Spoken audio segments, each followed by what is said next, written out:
আলহামদুলিল্লাহ আলহামদুলিল্লাহ অবশেষে রহমতের বৃষ্টি নেমে গেছে। আসসালামু আলাইকুম, সবাই কেমন আছেন? আলহামদুলিল্লাহ আমিও ভালো এবং সুস্থ আছি। তার একটা ব্লগ ভিডিও নিয়ে হাজির হলাম সবার সাথে শেয়ার করব বলে। আশা করি ভালো লাগে, আর যদি ভালো লেগে থাকে অবশ্যই লাইক দিয়ে ভিডিওটা কন্টিনিউ করবেন। তো এই তো আমি প্রথমে একটু ভিডিও করে নিলাম। রাত্রে আমাদের প্রচুর বৃষ্টি হচ্ছে এখানে, আর বাইরে মানুষ সবাই বৃষ্টিতে ভিজতেছে। সবাই খুব আনন্দে আছে যে আল্লাহর রহমতের বৃষ্টি দিছে। তো এই বৃষ্টিটার জন্য সবাই অনেক দিন ধরে অপেক্ষা করছে। তো আল্লাহর রহমতে আল্লাহ তাআলা সেই রহমতের বৃষ্টি দিয়েছে এবং সবাই খুশিতে বৃষ্টিতে ভিজতেছে। আমরাও বৃষ্টিতে ভিজছি, যেহেতু আমি মেয়ে মানুষ, আমরা রাস্তায় যেতে পারবো না। তো আমরা ছাদে ভিজে নিয়েছি বৃষ্টিতে, কিন্তু সেটা আর ভিডিও করা হয়নি। যেহেতু আকাশে খুব বিদ্যুৎ চমকাচ্ছে, তো রাস্তাঘাটে সবাই অনেক খুব আনন্দেই আছে। তো আমিও একটু ভিডিও করে নিলাম সবার সাথে শেয়ার করব বলে। তো এটা আমার গতকালের ভিডিও। এটা রাত্রে আমাদের এখানে প্রচুর বৃষ্টি নামছে, একদম মুষলধারে বৃষ্টি। দেখাই বোঝা যাচ্ছে যে খুব মুষলধারে বৃষ্টি হচ্ছে। এই বৃষ্টির জন্য আল্লাহ তাআলার কাছে সবাই কত দোয়া করছে এবং অনেক এলাকায় নামাজ পড়া হচ্ছে, মসজিদে সবাই দোয়া করতেছে। তো অবশেষে সেই রহমতের বৃষ্টি নেমে গেছে। তো এই তো আমি দুপুরে রান্না বান্না করলাম। তো আজকে রান্না করব মুরগির মাংস, করলা ভাজি, আর সাথে আমডাল আছে। তো এই তো আমি মুরগির মাংসটা বসিয়ে দিলাম, পেঁয়াজ দিয়ে দিলাম। তো আদা রসুন দিয়ে মশলাটাকে আমি কষিয়ে নেব। তো আমি আজকে রান্না করব যে মুরগির লেয়ার, যে মুরগিটা আছে ডিমওয়ালা, সেই মুরগিটা আমি আজকে রান্না করব।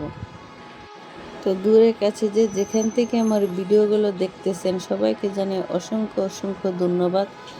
আর আমার ভিডিও যদি কারো কোনো অংশ ভালো লেগে থাকে অবশ্যই একটা লাইক দিয়ে ভিডিওটা কন্টিনিউ করবেন এবং আমার চ্যানেলটি সাবস্ক্রাইব করে আমার পরিবারের সদস্য আমার পাশে থেকে যাবেন। তো এই তো আমি মশলাটা কষিয়ে মুরগির মাংসটা দিয়ে দিলাম। এই মুরগির মাংসটা রান্না করতে একটু সময় লাগে, তো আমি আস্তে আস্তে রান্নাটা করে নেব। তো আসলে কি, মেয়েরা স্বাবলম্বী হতে পারবে না বা স্বাবলম্বী হবে না, এটা কোন আইনে বা কোন হাদিসে লেখা আছে আমার জানা নেই। তো আমার ফেসবুকে আমার একটা পেজ আছে বা আমার আইডিতে আমি কিছু ভিডিও ছাড়ি। তো ওখানে এক ভাই আমাকে কমেন্ট করে জানাইছে মেয়েরা কেন স্বাবলম্বী হবে, তো উঠবে কেন, তাদের ডানা ছেটে রেখে দেবো। আসলে কি, মেয়েরা স্বাবলম্বী হতে পারবে না এটা কোনো কথা না। দেখা যায় একটা বাবা মা, তার ঘরে 3টা কন্যা সন্তান আছে বা একটা কন্যা সন্তান, তার কোনো ছেলে নেই, সে মেয়েটা কি স্বাবলম্বী হয়ে তার বাবা মাকে ইনকাম করে দেবে না? এটা তো তার অধিকার। এখনো এই ধরনের চিন্তা ভাবনার মানুষ এখনো আছে এই দুনিয়াতে। একটা মেয়ে যদি ঘরে বসে ফেসবুকে বা ইউটিউব চ্যানেলে করে ইনকাম করতে পারে, তার স্বামীর পাশে থাকতে পারে এবং তার বাবা মার পাশে থাকতে পারে, এটার জন্য কেন একটু ভুল হবে, একটু ভুল ধরা হবে? আমি বুঝতে পারি না এই মন মানসিকতা মানুষদের কেন। একটা মেয়ে যখন বিয়ে হয়ে আসে, মেয়েটাকে কিন্তু বলে যে এটা তোমার সংসার, তোমার মন মতন করে নিবে। তো একটা জামাইকে কিন্তু বলে না যে এটা তোমার সংসার, তুমি নিজ হাতে করবে বা দেখে রাখবে, এরকম কিন্তু বলা হয় না।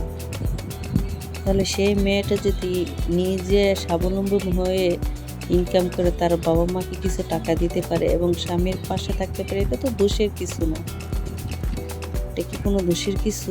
তাই সেই ভাইয়ের উদ্দেশ্য করে আমি কথাগুলো বললাম। তো সবাই কেউ কিছু মনে করবেন না। তো কথা বলতে বলতে আমার মুরগি মাংসটা রান্না হয়ে গেছে। তো আমি এখন একটু বাটিতে বেড়ে রাখবো, যেহেতু গরম তাই ঠান্ডা করতে দেবো। তো আমি তো করলা ভাজিটা বসাই দিচ্ছি। তো আর আম ডাল যে রান্না করছি সেটা আর ভিডিও করা হয়নি, বা যাই হোক যেভাবে হোক স্কিপ হয়ে গেছে।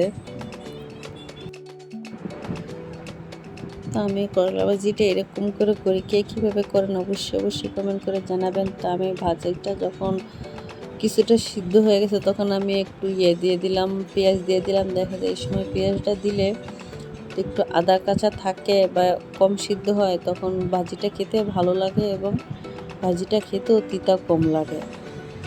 তো আমার ভাজিটা প্রায় হয়ে আসছে, এখন আমি একটু নেড়েচেড়ে নামিয়ে নেব। তো আমি একটা মশলা খাই, কার দেশে এরকম করে খায় আমি জানি না, কিন্তু আমাদের চাঁদপুর এলাকায় মশলাটা এরকম করে খায় যে কিছু ধনিয়া ভেজে নেব, তারপর কিছু তেজপাতা, জিরা আর কিছু চাল ভেজে নিয়ে এটা আমি ভাঙিয়ে গুঁড়া করে, মেশিনে ভাঙিয়ে গুঁড়া করে রেখে দেবো।